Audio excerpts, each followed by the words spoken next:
18 km à l'est de Paris, le château de Champs-sur-Marne, géré par le Centre des Monuments Nationaux. C'est ici qu'officie depuis 1969 Gilles Lebob, jardinier d'art, spécialiste de la taille au croissant. Ni élagueur ni bûcheron, c'est un jardinier sculpteur. Il taille les arbres comme on taille la pierre, là on force un peu là, conserve les proportions et protège l'architecture de son jardin.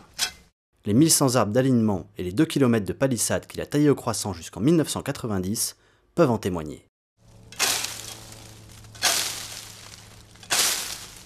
Et son croissant n'est pas un outil anodin. Le manche, Gilles le trouve dans son jardin.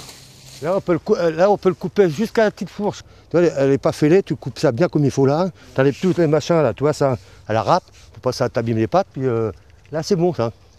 Faut prendre de l'orge, c'est le meilleur bois. Que le frêne. Le frêne ça casse. C'est un bois blanc, ça casse vite fait. Le moestier c'est pareil, ça casse. C'est pas solide. Le bambou, tu m'as dit que c'était pas bon non plus. C'est pas bon, le bambou ça se fêle. Ça se fait à plusieurs morceaux, puis après, Ouais. tu vois ton croissant qui pend, Ouais. c'est ça. Voilà. Il le fixe ensuite à la lame forgée à l'aide d'un simple morceau de cuir mouillé. Il devrait être bon.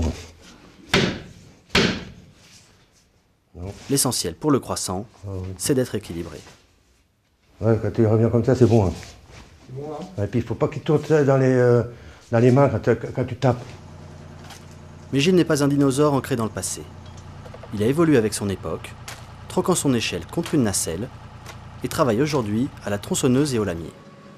Une façon de faire qui a ses avantages, mais aussi ses inconvénients. C'est plus rapide, bon, ça esquinte le bois. Que le croissant, ça coupe net. Que ça, non, ça éclate. Ça donne le bois. Et quand la machine remplace la main de l'homme, l'œil affûté du jardinier reste quant à lui indispensable.